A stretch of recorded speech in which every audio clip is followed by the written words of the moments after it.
Nous avons le plaisir d'écouter maintenant la conférence de Jean-Pierre Le Goff. Donc Jean-Pierre Le Goff travaille au carrefour de plusieurs disciplines, la sociologie, l'anthropologie, la philosophie. Donc il nous propose un éclairage multiple pour essayer de décrypter ce qui se passe dans notre société et notamment la crise que nous vivons actuellement, le désarroi, la perte de repères qui sont celles de nos sociétés. Donc ces premiers travaux portent sur la modernisation aveugle des entreprises et de l'école, le management et la formation. Puis il élargit son travail aux bouleversements qui ont entraîné notre pays vers une post-modernité problématique. C'est son ouvrage « Mai 68, l'héritage impossible » de 1998, dans lequel il élabore la notion de gauchisme culturel, formulation qui sera reprise ensuite de façon très large, c'est-à-dire un gauchisme sociétal qui s'est approprié le magistère de la morale. Il ne faut pas y voir une critique de la pensée de gauche en tant que telle, mais beaucoup plus profondément, une critique du fait de facilement ou hypocritement tenter de remplacer la communion dans le pathos, de mettre la communion dans le pathos à la place d'une union sur un véritable projet politique pensé et réfléchi, peut-être par manque justement de véritables projets politiques pensés et réfléchis. Donc ce gauchisme culturel qui prétend incarner le camp du bien dans un déni du réel et donc qui remplace l'action politique par une imprécation morale, mais exerce néanmoins, je reprends votre expression, une police de la parole et de la pensée. En 2008, La France morcelée. En 2012, La fin du village, une histoire française, qui montre donc concrètement ce qu'il en est de ces évolutions. Et puis, donc, le récent ouvrage « Malaise dans la démocratie », que vous trouvez aussi sur le banc des ouvrages à votre disposition. Donc, qui symbolise et développe, qui synthétise, développe les travaux antérieurs. Le diagnostic est sans concession. Dans un récent entretien accordé à un journal, vous évoquez le multiculturalisme invertébré sentimental qui caractérise nos sociétés. Je vous cite, « Nous vivons la fin d'un cycle historique où nombre de schémas de pensée et de façons de faire de la politique se décomposent à grande vitesse, avec le sentiment partagé par beaucoup que cette période de décomposition n'en finit pas de finir. Nous sommes face, je vous cite encore, à un déni du réel. Pourtant, aucun renoncement dans ce diagnostic qui est dur. Dans un entretien récemment accordé à Marianne, vous dites « Il importe tout particulièrement de mener un travail de reculturation au sein d'un pays et d'une Europe qui semblent ne plus savoir d'où ils viennent, qui ils sont et où ils vont. » Vous citez volontiers les paroles de Carlo Rosselli, donc socialiste antifasciste italien, assassiné en 1937. « Le socialisme, c'est quand la liberté arrive dans la vie des gens les plus pauvres. » Il ne s'agit donc pas de renoncer à un projet politique, mais il s'agit de démêler dans l'écheveau complexe des causes qui ont mené nos sociétés occidentales dans cet état de désorientation, de démêler les fils de ces causes, parce que la lucidité est sans doute le premier pas vers une amélioration, vers un progrès de nos sociétés, et en tout cas, c'est un pas qu'il nous faut accomplir si notre démocratie peut encore avoir un avenir. Je vous laisse la parole. Merci beaucoup. Je vous remercie d'ailleurs de m'avoir invité pour faire une conférence. Vous avez dit mon propos va être pas directement philosophique, hein, c'est-à-dire, disons, un peu sociologique et anthropologique. Alors ça veut dire que ça peut ouvrir un certain nombre de questions, mais ce n'est pas ma première démarche. Alors je commencerai par une chose, si vous voulez, une citation d'un auteur que j'aime bien, qui dit ceci. on voudrait faire exister par l'évocation d'un mot quelque chose dont on est de moins en moins sûr qu'il conserve aujourd'hui ses conditions de possibilité. D'où un certain onirisme de la tonalité générale du débat. Et d'autre part, deuxième citation, « Notre univers est rempli de mots ou de notions qui continuent à courir comme des poulets qui ont le cou coupé, parce que les médiateurs ont besoin de faire croire que ce qu'ils ont assassiné continue à exister. » Voilà donc 2 citations introductives. Pour vous introduire un peu au propos, je vais essayer assez rapidement d'essayer de comprendre, que j'appelle comprendre le malaise de la démocratie. C'est en gros, on pourrait reprendre la formulation de la façon suivante, quels sont les principaux bouleversements qui ont traversé la France, mais à mon avis c'est beaucoup plus large, sur un demi-siècle. Vous voyez, bon, rien que ça, j'avais fait une étude sur le village, ça a commencé pendant la guerre et jusqu'à aujourd'hui. Mais je pense qu'on a du mal, enfin c'est le sentiment que j'ai, à affronter des bouleversements que j'estime considérables. Enfin, ça se discute, on va pouvoir, je dirais, sur quoi ils sont considérables, mais qu'on a beaucoup de mal à le faire et qu'on a beaucoup de mal à, je dirais, à la fois sortir du commentaire, bon, ça c'est les médias, surtout quand ils sont en boucle, ça n'arrête pas, ou l'activiste, si bien que vous avez le nez dans le guidon et que ça parle beaucoup, si vous voulez. Mais il y a un moment, vous n'arrivez plus à prendre du recul tellement vous êtes dedans. Et je crois que les médias, les nouveaux médias qui fonctionnent 24 heures sur 24 peuvent contribuer à ça. Alors comment on peut sortir de ça? Comment d'ailleurs ce spectacle et le commentaire, spectacle et commentaire, auquel j'ajouterais quelque chose qui est très fort, c'est ce que j'appelle la position victimaire. Sentimentale et victimaire, qui est devenue... alors je tiens tout de suite à préciser que je pense qu'il y a des victimes dans la société, que ces victimes ont des droits. Cela étant dit, je pense qu'il y a une posture qui s'est développée, il faut s'interroger dans quelles conditions cette posture est advenue, si j'ose dire, qui est la position victimaire. C'est toujours la faute à quelqu'un, si vous voulez. Hein. Alors bon, on voit très bien les boucs émissaires classiques, mais par exemple, je vais prendre quelque chose qui est peut-être plus difficile, qui est la question du néolibéralisme. Par exemple, vous entendez, c'est la faute au néolibéralisme. Alors, effectivement, je donnerai ma position sur cette question de ce qu'on appelle le néolibéralisme. Il ne faudrait pas que ce mot soit une espèce de clé qui ouvre toutes les portes. Je vais donner un exemple. La famille néolibérale, par exemple. Bon, je veux bien, si vous voulez, mais il n'y a pas de lien direct. Je pense que dans ce qui se passe aujourd'hui, dans ce qu'on appelle les familles recomposées, qui, d'après ce que je vois, sont quand même pas mal décomposées avec absence du père pour la majorité des cas, ou familles dites monoparentales, des espèces d'euphémismes qui, je trouve, ont du mal à affronter des réalités beaucoup plus dures, au moment même, d'ailleurs, où vous ouvrez tous les jours le journal et vous regardez les passages à l'acte. Alors vous me direz, il y en a toujours eu des passages à l'acte. Moi, j'ai l'impression quand même qu'il y en a un peu plus qu'avant et que la figure du névrosé psychorigide, elle reste. Mais enfin, il faudrait d'ailleurs demander aux psychiatres qui sont intervenus. Je pense qu'il y a une figure aussi qui est un peu différente, celle que j'ai connue de ma génération dans les années 60, névrose classique, on va dire. Là, on a affaire à des choses assez étonnantes de mon point de vue. Donc, le mot néolibéralisme, la vraie question pour moi, c'est pas de dire c'est la faute à. Je retournerai la question de la façon suivante.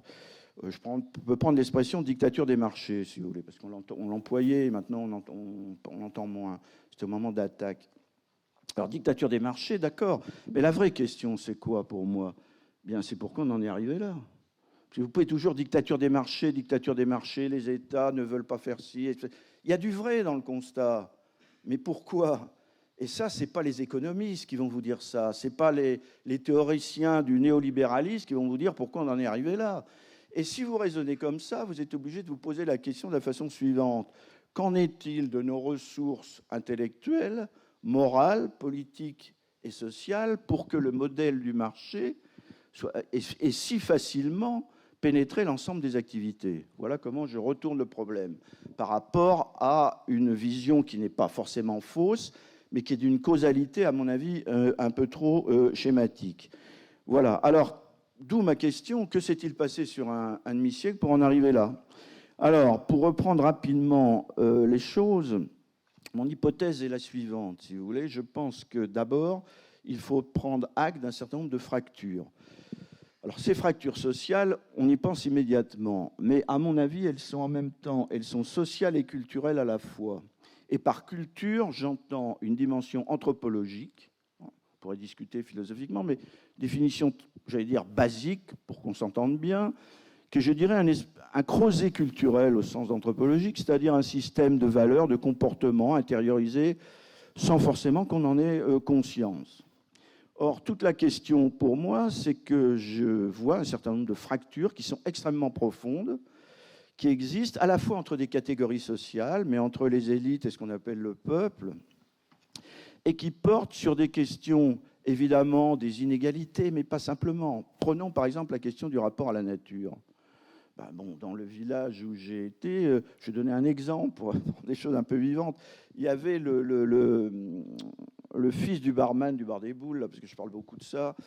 J'ai passé beaucoup de temps au Bar des Boules. Et ce fils de barman, un jour, est à l'école avec la nouvelle population. Et la maîtresse, enfin, je ne sais pas comment on dit maintenant, lui demande, mais écoutez, qu'est-ce que vous voulez faire dans l'avenir ? Et alors, il y a tous les enfants des nouvelles catégories disent cadre, ingénieur, enfin tout ce que vous voulez. Et puis, il y a le fils du barman qui dit moi, je voudrais être barman et chasseur. Alors là, risée générale, c'est pas possible. Voilà un exemple assez typique sur les fractures qui existent. On pourrait prendre le rapport à la nation, on pourrait la prendre à l'histoire, on pourrait prendre des tas de fractures. Et je pense que ces fractures, qui sont à la fois sociales, engagent des conceptions de la condition humaine. C'est-à-dire un rapport à la finitude, un rapport aux autres, un rapport au monde, qui sont différents.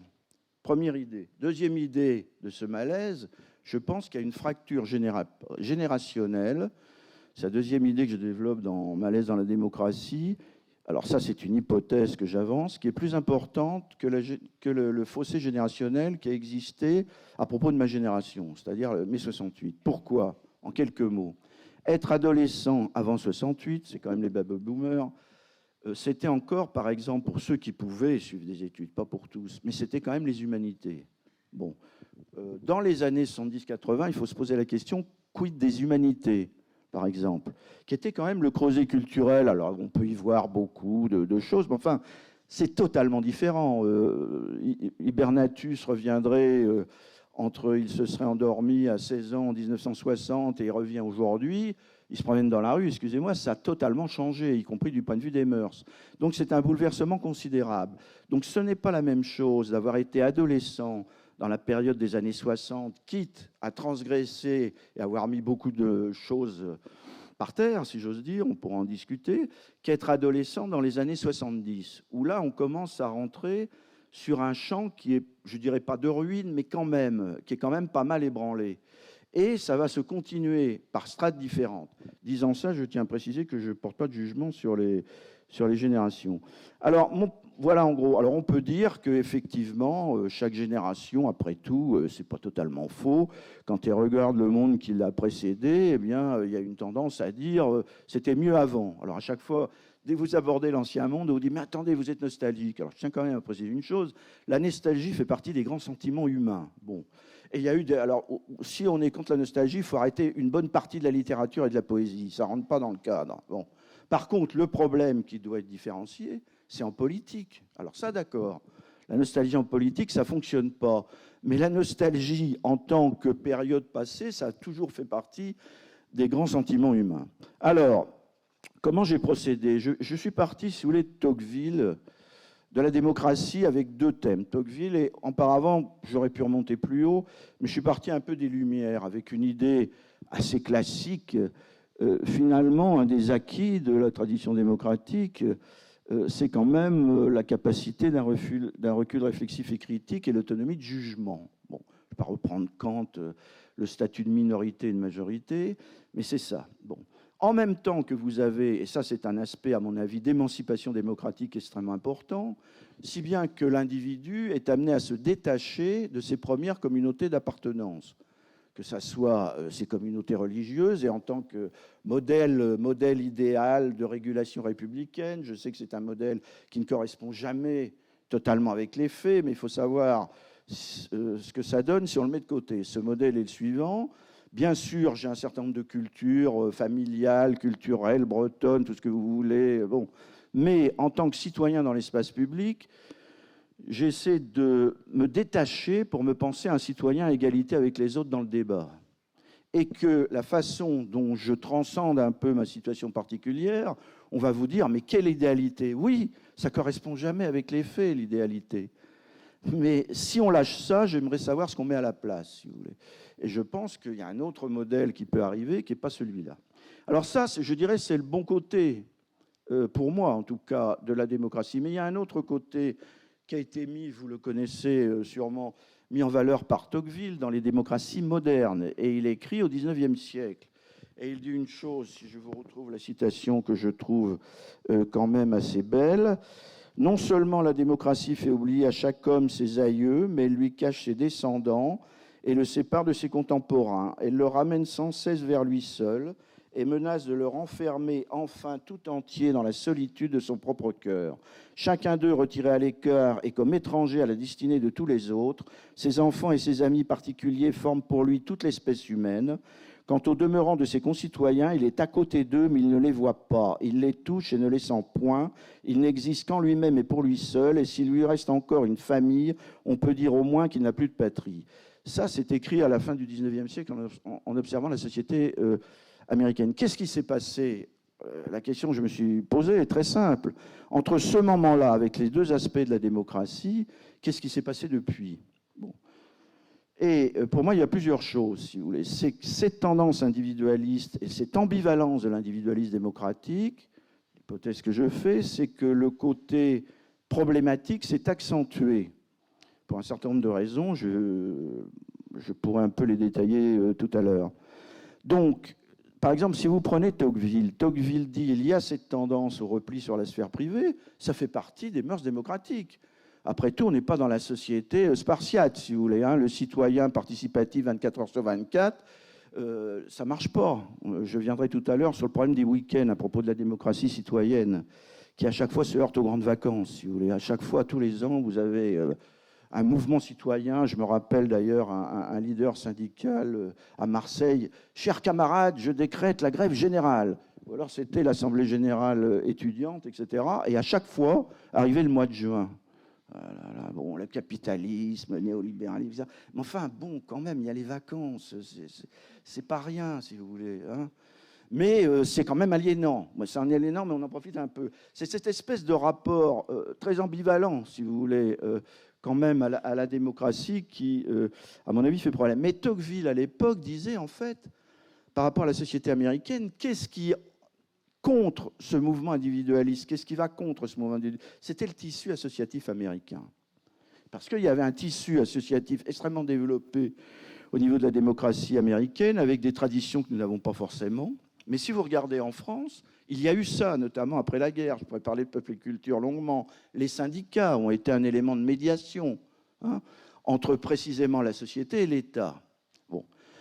Deuxième aspect que disait Tocqueville, une presse d'opinion réfléchie aux États-Unis qui permet à l'individu, par rapport à cette tendance normale de repli, précisément de s'intéresser un peu aux affaires de la cité. La question qu'il faut poser est très simple. Qu'en est-il de ces deux aspects-là? Alors, je ne vais pas reprendre dans le détail, mais disons que le syndicalisme, il y en a, mais enfin, il est quand même assez faible.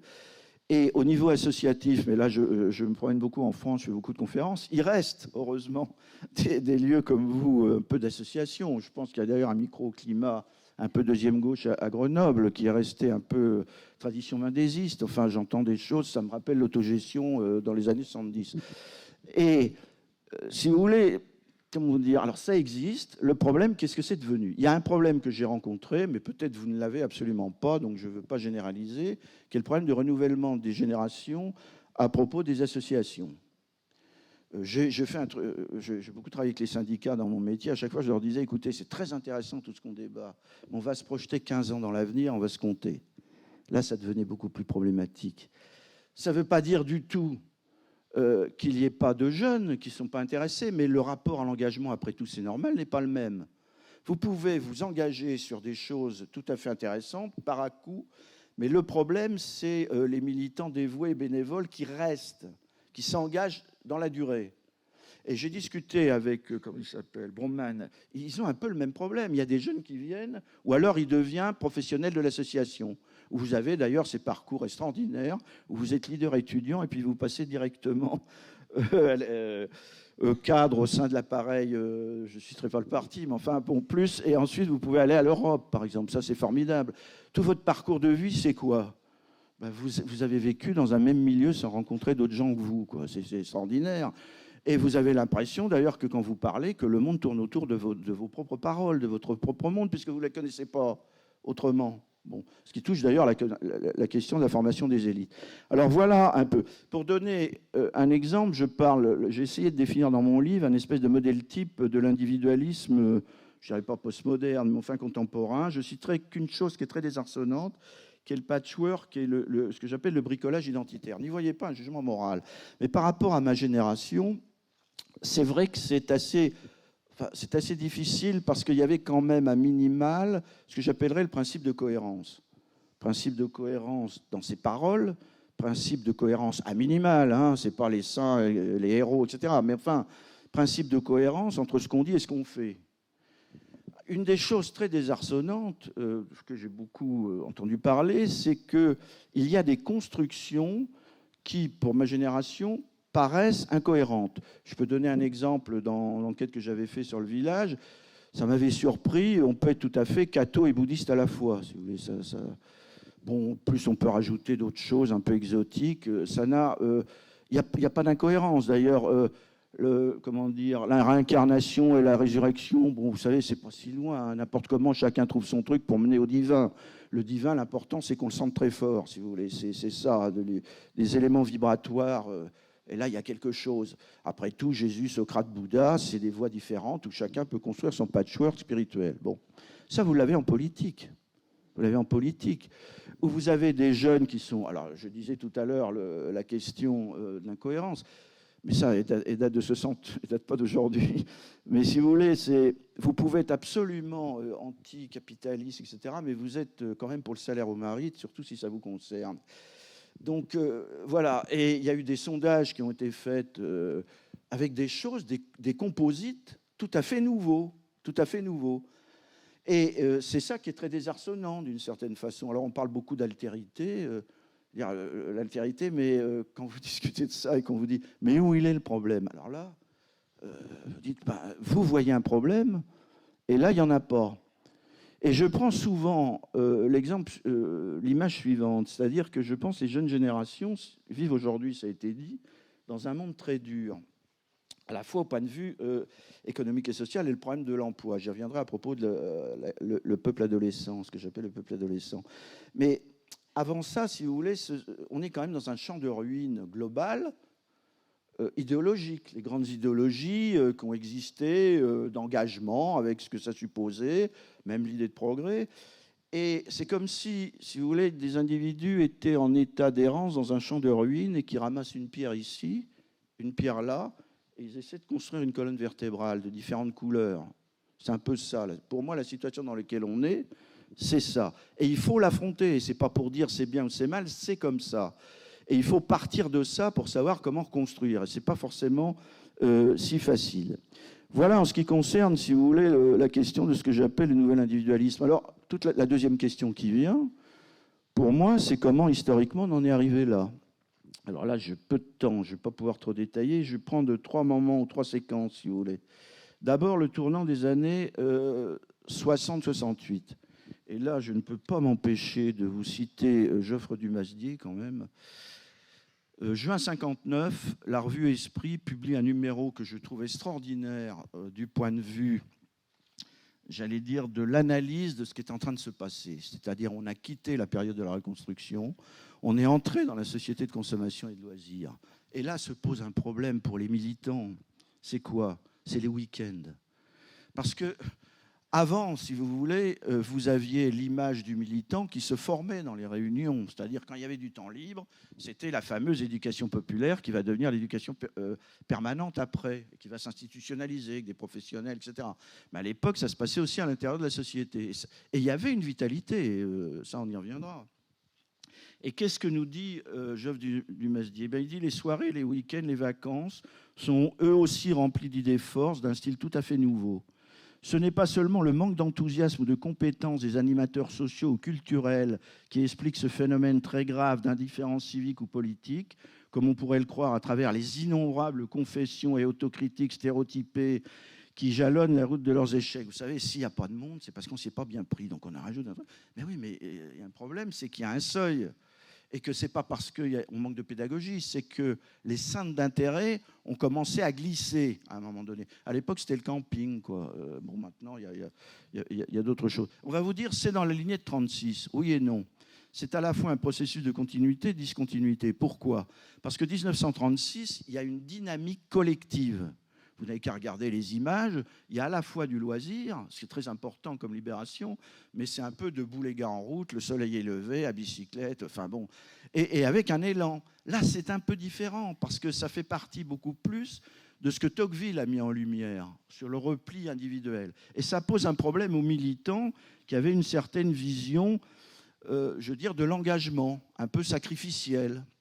Ça, c'est un premier défi important, avant 68, hein. Et il y a un deuxième défi qui est pointé dès 59-60, c'est la montée d'une catégorie sociale qui existait, mais qui ne considérait pas, c'est pas la même masse de gens, qui est la question de l'adolescence.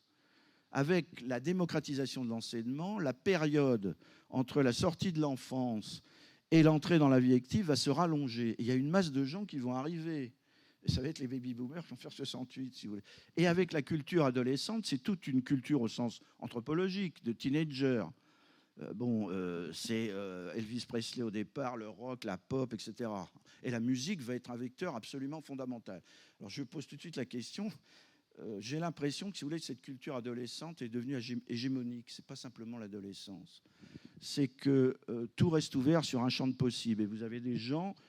Ce qui apparemment était une révolte adolescente, ma question un peu à travers tous mes livres, c'est qu'est-ce qu'elle est devenue ?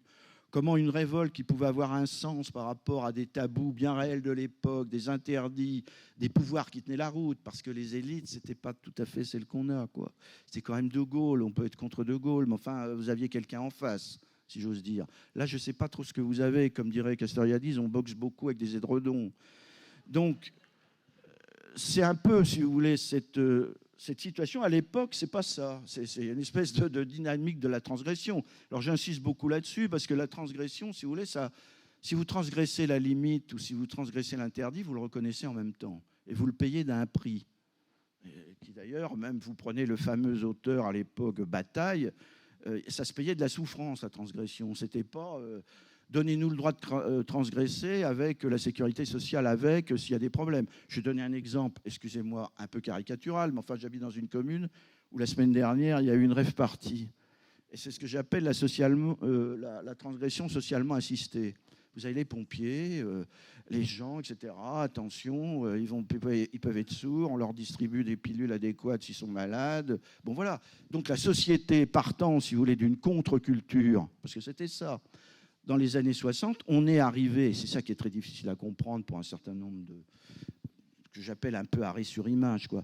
Eh bien, on a changé de monde, mais le paradoxe, c'est beaucoup de gens ont fait comme s'il n'avait pas changé. D'où la posture de l'éternel rebelle, sauf que le rebelle devient le modèle dominant, si vous voulez. C'est très, très bizarre.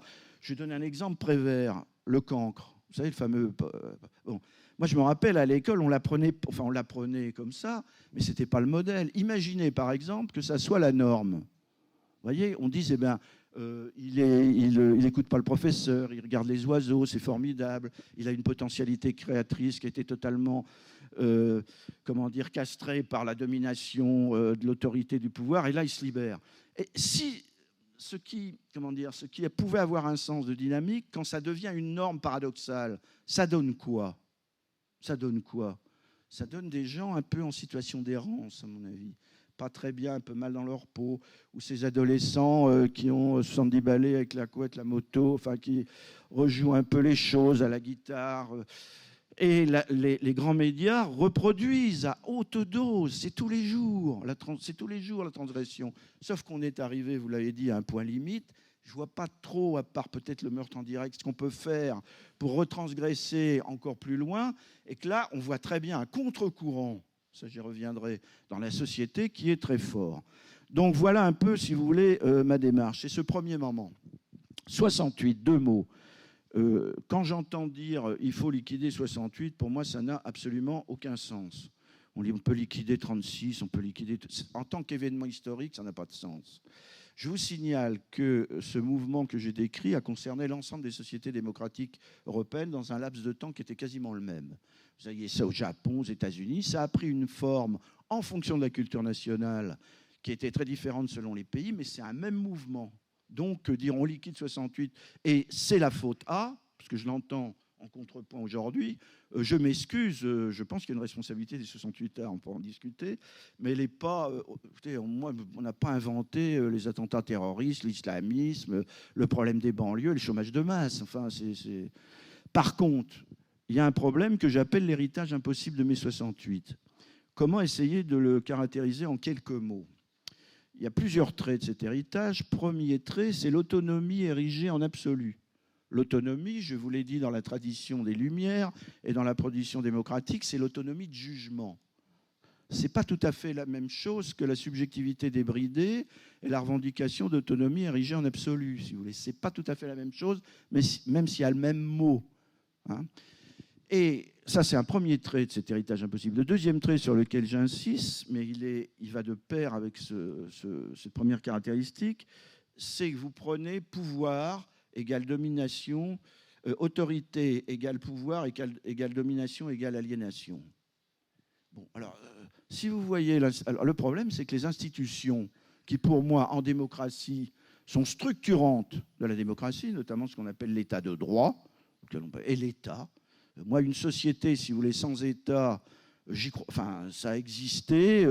Le modèle des conseils ouvriers d'Hannah Arendt, d'ailleurs, que je tiens à signaler qu'Hannah Arendt avait dit que c'était terminé dès 60. Ce modèle autogestionnaire, où finalement, avec toujours une utopie qu'on peut trouver sympathique, mais personnellement je ne partage pas, parce que je pense que ce n'est pas possible, on peut se passer de l'État. Or, précisément, la démocratie, c'est l'État et la société séparés, et ce n'est pas tout à fait le même rôle, et à pouvoir informe, société morcelée, si vous voulez. Et je pense que d'ailleurs, c'est à peu près ce à quoi on assiste aujourd'hui, et je vous poserai d'ailleurs directement la question, à propos de la reconstruction. Moi, je pense qu'il y a vraiment un problème de l'institution, de l'État, dans sa fonction de structuration, de repère vis-à-vis duquel on peut se situer. Vous pouvez être contre, vous pouvez vous révolter, mais il y a quelque chose qui tient. Et la question que je repose, c'est qu'est devient la démocratie quand s'y structure un certain nombre de repères et vis-à-vis duquel la société est amenée à se déterminer, eh bien, c'est quand même assez ce que j'ai appelé la démocratie de l'informe, ou le débat du débat. Par exemple, on va vous dire on manque d'espace de débat. Vous croyez ? Enfin, quand j'ai vu la télé, j'en peux plus, si vous voulez. Ça n'arrête pas de débattre sur tout. Les enfants à l'école, dès la maternelle, on les met en serre pour qu'ils deviennent citoyens. Ils sont petits, ils sont déjà grands. Il faut qu'ils causent. Et s'ils ne causent pas, on aura les moyens de les faire causer avec la pédagogie et les outils adéquats. Et comment dire ? Alors, est-ce que le problème aujourd'hui, c'est la question du débat ? Je vais vous dire, ma réponse est non. La question aujourd'hui, c'est la question de la cohérence et de la structuration de la pensée, d'une part, et d'autre part, la question de l'État et de l'institution. À partir de là, je pense que tout d'un coup, le débat peut se débloquer et pas simplement dans un modèle médiatique, si vous voulez. Hein, parce que vous êtes obligé de vous situer. Même vous pouvez vous engueuler, etc. Mais tout d'un coup, il y a un enjeu. Sinon, ça ronronne dans l'entre-soi. C'est un peu ça, si vous voulez. Et je pense qu'on est dans une démocratie qui ronronne beaucoup dans l'entre-soi et qui n'a plus de prise avec le réel. Mais l'important, je vais vous dire, c'est qu'on en discute. Et l'important, d'ailleurs, c'est l'aller de l'avant. Vous êtes d'accord avec moi ? Et qui n'avance pas recule. Et le changement, c'est maintenant. Mais d'ailleurs, c'est toujours maintenant. Le problème, c'est d'y aller, on ne sait pas où. Mais bon, n'importe comment, je vais vous dire, on n'a pas le choix. Mais alors, il faut quand même qu'on en discute. Voilà le genre de discours de démocratie informe qui rend les gens fous, qui rend les gens malades, véritablement. Et je pense que ce discours qu'on peut voir au plan politique, il n'est pas que dans le champ politique. il existe bien plus largement. Alors, quand vous conjuguez ce que je viens d'indiquer, cette espèce de crise, on va dire, de l'autorité de l'institution, avec ce que j'ai essayé de dégager d'héritage impossible, qui va avoir des effets considérables sur ce que j'appelle le terreau éducatif. Pas simplement l'école, le terreau éducatif. C'est quoi ? Bien, quand un enfant né est élevé, comme on disait, il élève dans un terrain avec un système de valeurs, de comportements, qui ne marche pas simplement par discours, comme à l'école, par effet discursif, mais par imprégnation. La question qu'il faut poser, c'est qu'en est-il de ce terreau éducatif aujourd'hui ? Ce n'est pas tout à fait le même qu'avant. Je ne dis pas qu'il est totalement fini, etc. Mais là, il y a des fractures. Il y a des fractures. Et je parlais tout à l'heure de la famille. Bon, c'est très délicat de poser ce problème-là parce que vous passez immédiatement pour un réactionnaire qui n'est pas dans le... Mais enfin, quand même, je veux dire, des éléments, pour moi, la famille restait un élément de la transmission. Il y avait l'école et la famille. Ben, il faut s'interroger sur ce que ça devient, les problèmes nouveaux que ça pose. Voilà. Donc, quand vous combinez cette crise que j'ai appelée une révolution culturelle avec le chômage de masse, parce que c'est cette conjugaison de ces deux facteurs qui va amener, à mon avis, des effets de déstructuration anthropologique, individuelle et sociale très puissants sur certaines catégories sociales. Et je ne veux pas du tout critiquer les psychanalystes et les psychiatres, mais je pense que la psychologie a de beaux jours devant elle, si vous voulez, et de même que les cellules psychologiques, dans la mesure où il y a une déstructuration véritablement anthropologique et que je suis bien évidemment pour qu'on répare, mais l'infirmerie sociale, si vous voulez, il y a un risque que la psychologie serve d'infirmerie sociale à quelque chose qui touche à des éléments fondamentaux de la société elle-même. Et alors ça concerne notamment, non pas la jeunesse, parce qu'aujourd'hui il n'y a pas de mouvement de la jeunesse, il faut distinguer les différentes catégories de jeunes, mais on sait très bien qu'il y a une partie de la jeunesse qui est, moi je le dis, déstructurée. Comment ça peut se restructurer ? Avec le fanatisme. Écoutez, on a connu ça avant, entre les deux guerres. Les SA, c'était des chômeurs, des gens totalement paumés. Vous vous structurez avec de l'idéologie solide, je veux dire. Vous pouvez vous structurer. Et tout d'un coup, ça va mieux. Ça, c'est très difficile à penser. Mais c'est comme ça. Et donc, c'est un défi considérable, cette rencontre entre deux choses. Troisième point, j'y arrive rapidement, le tournant des années 80, dans ces étapes. Il y a une chose qui, moi, m'a beaucoup frappé, c'est la façon dont ce que j'ai appelé le gauchisme culturel s'est institutionnalisé. Il y a un moment donné, c'est à peu près 83, d'ailleurs ça correspond au moment 83-84, où il y a une grande difficulté pour la gauche à assumer un premier tournant libéral, à ce moment-là. Et tout d'un coup, d'ailleurs, c'est à peu près l'époque où Mitterrand commence à parler branché, d'ailleurs, à une émission de télévision. Et vous allez avoir toute cette contre-culture qui va changer de nature parce qu'elle va, d'une certaine façon, s'institutionnaliser. Je n'ai pas trop le temps de développer. Je pourrais essayer de vous donner qu'un exemple à propos de l'art contemporain. L'art contemporain, si vous voulez, c'était très bien dans les galeries, c'était dans la société, d'une certaine façon. Eh bien, il y a un moment donné où il va devenir institutionnalisé. Et là, j'étais dans ma commune, il y a des expositions d'art contemporain, il peut y avoir des choses, on peut le trouver comme on veut. Mais enfin, il y a une espèce de tuyau plastique, si vous voulez, où les jeunes arrivent avec leurs instituteurs, enfin, je ne sais plus comment on dit maintenant, enfin, et professeurs des écoles, donc ils arrivent en prenant des notes et on leur fait disserter sur l'art contemporain. Je me dis, mais il y a quand même une chose, si vous voulez, c'est que ça existe dans les galeries, que ça existe dans la société, après tout, très bien, il y a de la concurrence. Mais pourquoi il y a eu une institutionnalisation ? Je ne vais pas reprendre Jack Lang, mais à mon avis, le changement est considérable. Alors, juste une citation sur cette question de la culture. Quand même, je ne sais pas, sinon je ne l'ai pas là, c'est pas grave. Si, là, voilà. Je vais vous citer quelque chose, parce que vous exagérez, il faut quand même, il y a toujours du positif. Mais je suis tout à fait d'accord, il y a toujours du positif. Mais enfin, en attendant, je vais vous lire quelque chose qui est très intéressant. Les autorités locales doivent veiller à ce que le public soit au rendez-vous, et en particulier les enfants des écoles, des collèges et des lycées, à propos de l'art contemporain. Leur regard n'est pas encore figé, leur sensibilité est disponible, leur jugement garde de la fraîcheur. Le jeune âge est un des meilleurs pour approcher l'art contemporain, et il est alors utile de lui accoler un service éducatif avec du personnel formé. Ça, c'est une brochure du Parti socialiste. Bon. Mais, comment vous dire ? c'est quand même assez étonnant comment ce gauchisme, vous ouvrez, moi par exemple, autre exemple de l'institutionnalisation par les médias. J'avais un ami japonais qui était en France et qui écoutait tout le temps les mêmes émissions le matin. Mais il dit, mais c'est incroyable, la France est totalement de gauche, c'est radical. Le problème, c'est totalement en décalage avec l'état de la société, mais ça continue. Il y a une espèce de rapport au réel qui est coupé, avec des gens qui continuent de ronronner dans l'entre-soi et se penser le centre du monde. Et en plus, qui ont un problème identitaire, c'est une identité en morceaux, et comment on s'accroche à elle, avec des débats que je trouve tout à fait intéressants par ailleurs. C'est quoi de l'identité de gauche aujourd'hui? Sauf que, je ne voudrais pas dire, mais ça n'intéresse pas forcément en priorité les grandes masses. C'est-à-dire que ça peut intéresser un noyau qui a un problème identitaire. Mais vous savez, ce problème identitaire, c'est très compliqué. On a connu ça avec le communisme. Quand la vérité s'oppose à l'identité, généralement, le mécanisme identitaire peut prendre le dessus. Et à ce moment-là, vous devenez sectaire et vous êtes immédiatement catalogué. Ça va très vite, les étiquettes. Je peux vous en parler en ce qui me concerne. Mais bon, après tout, je veux dire, on n'a jamais autant parlé d'anticonformisme, mais il y a une pression pour parler d'un certain nombre de sujets, raisonnablement, librement, qui est très forte. Pourquoi ? Parce que attention à ne pas faire le jeu d'eux. Mais attention à ne pas faire le jeu d'eux. Moi, c'est quand même la guerre froide, si vous voulez. Bon. Et si on parle, par exemple, de la question identitaire, pour moi, ce n'est absolument pas une question taboue. Absolument pas. Et plus vous la refoulerez, plus elle reviendra de façon extrême par la fenêtre. C'est exactement ce qui se passe depuis 30 ou 40 ans.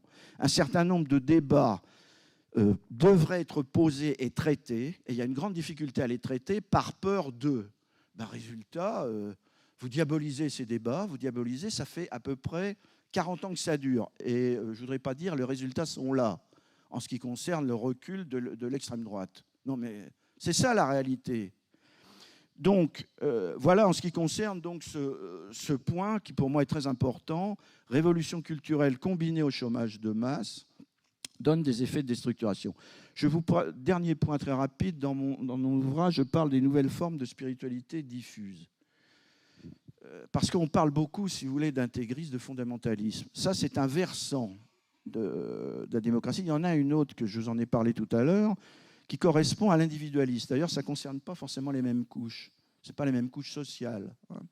D'un côté, il y a une restructuration par l'identitaire, le fondamentalisme et le traditionnalisme qui quand même revient en force, mais de l'autre côté, vous avez le supermarché, si vous voulez, des religions, avec un nombre d'ouvrages. Vous allez dans une librairie, qu'est-ce qui se vend le mieux? C'est le développement personnel, plus le Dalai Lama, plus Mathieu Ricard, avec une concurrence entre la méditation de la bienveillance et la méditation de la pleine conscience. Enfin, j'en parle, et le top manager médite beaucoup. Enfin, vous avez des choses tout à fait étonnantes. Alors, je me suis intéressé à propos de la démocratie. Pourquoi il y a ces nouvelles formes de la religiosité dans la démocratie? Je pense que ces nouvelles formes de spiritualité diffusent parce qu'il n'y a pas de dogme.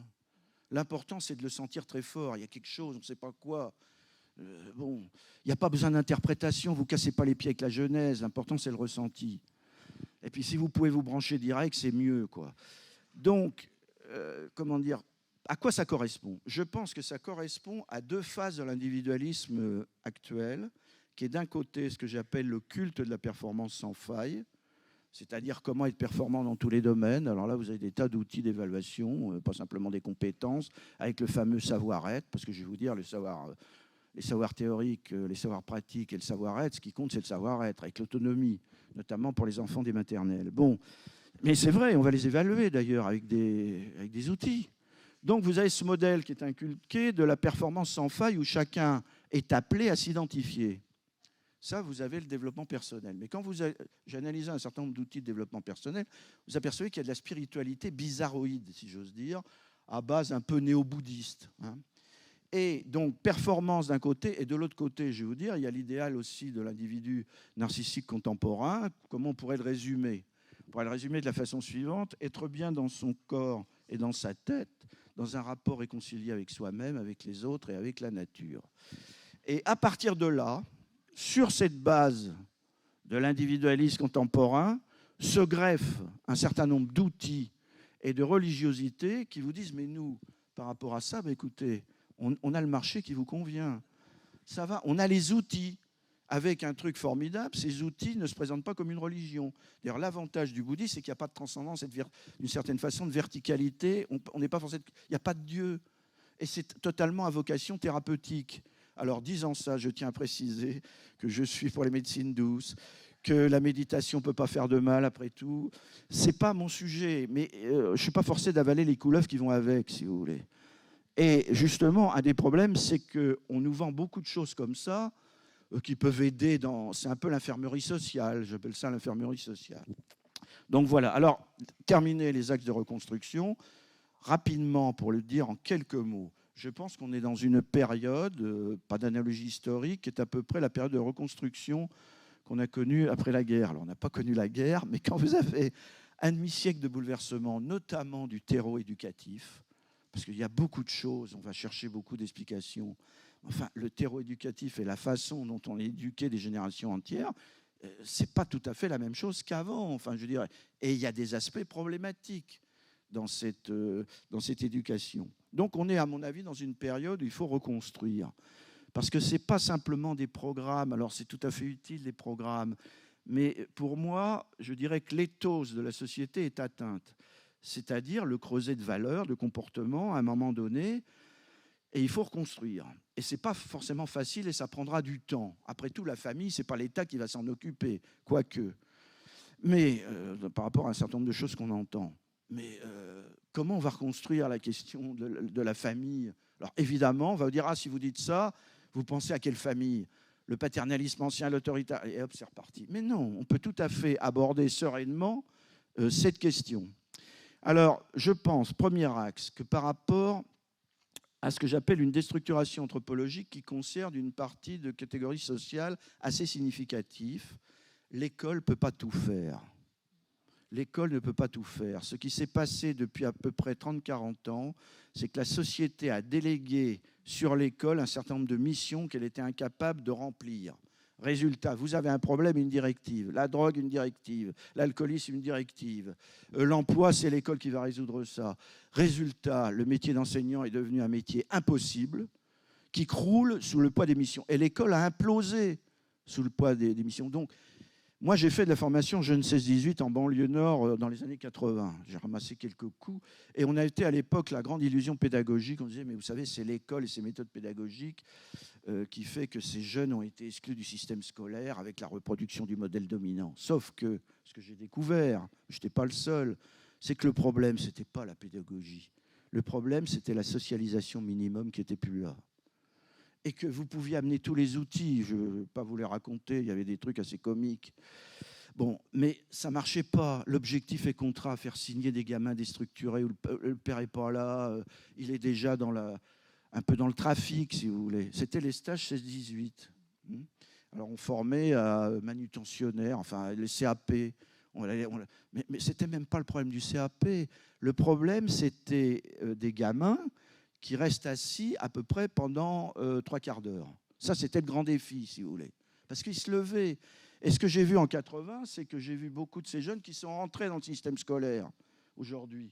Alors, je suis tout à fait pour la pédagogie, mais je pense que vis-à-vis d'une catégorie de jeunes extrêmes, c'est pas ça. C'est pas le contrat d'objectif sous objectif avec engagement personnalisé permettant aux jeunes de se projeter positivement dans l'avenir, alors que la société elle-même est incapable de se projeter dans l'avenir. Mais ça, on va vous faire peser sur les individus, quoi. Avec cellules psychologiques si nécessaire. Bon, mais après tout, c'est pas plus mal si ça peut l'aider. Donc, ça marche pas. Moi, je suis pour un système qui existe déjà dans la société, où on mobilise, par exemple, le ministère de la Ville avec des retraités de l'armée, figurez-vous. Pourquoi? Avec des gens, alors pas sous n'importe quelles conditions, mais je pense que l'important pour ces gamins, c'est qu'ils aient d'abord quelqu'un en face et quelqu'un qui n'ait pas peur d'affronter. Parce que vous pouvez discuter, etc. Vous pouvez les mettre en serre pour qu'ils débattent et que ça se détache d'eux-mêmes et ça va venir par eux. Tout ça, pour moi, je vous le dis franchement, c'est du baratin. Ça correspond pas au réel. Mais on préfère avoir cette vision du citoyen actif 24 heures sur 24, surtout quand il est petit, qu'il est grand, même s'il est totalement déstructuré, au moins il cause. Et ça fait plaisir aux adultes de voir le modèle imaginaire qu'ils projettent sur lui. Seulement, ça ne marche pas. Et donc, je suis pour...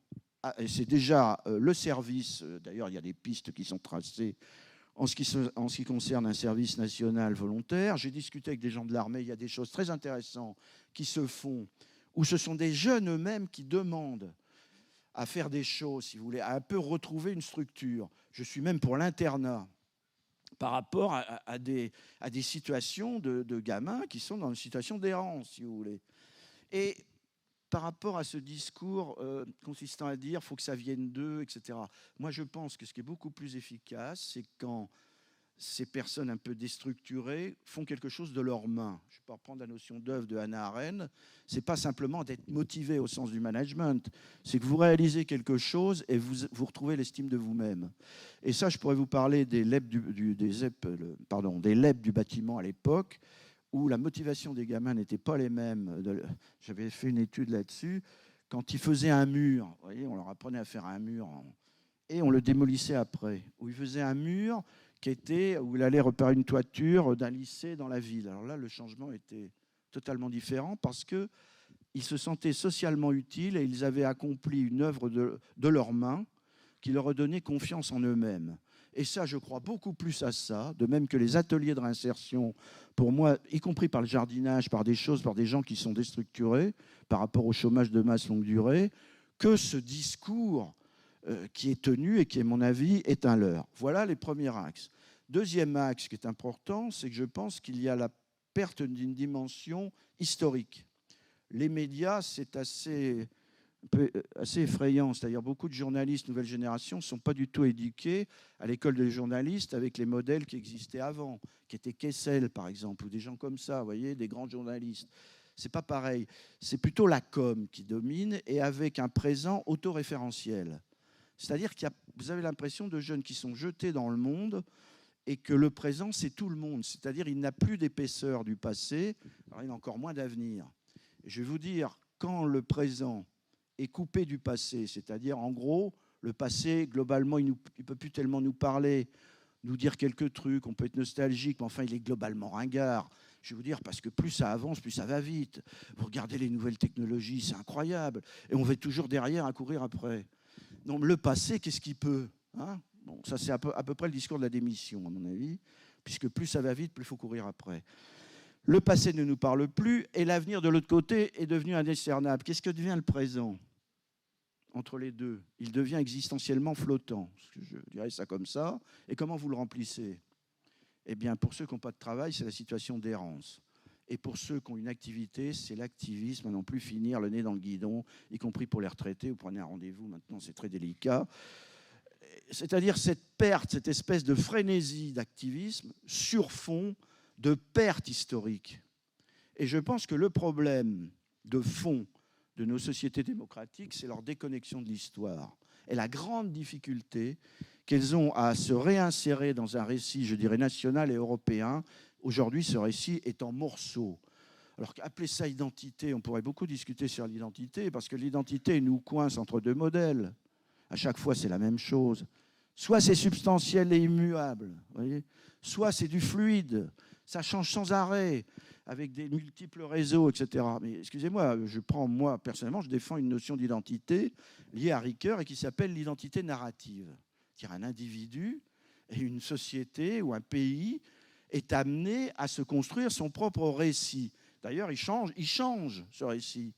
Il change, mais il y a un moment donné où, si vous voulez, vous êtes obligé de vous positionner. Vous ne pouvez pas dire « ah ben ça change tout le temps » et vous suivez. Ça, c'est ce qui s'appelle pour moi une forme d'opportunisme et de conformisme de masse, y compris dans une version postmoderne et apparemment brillante dans le discours, si vous voulez.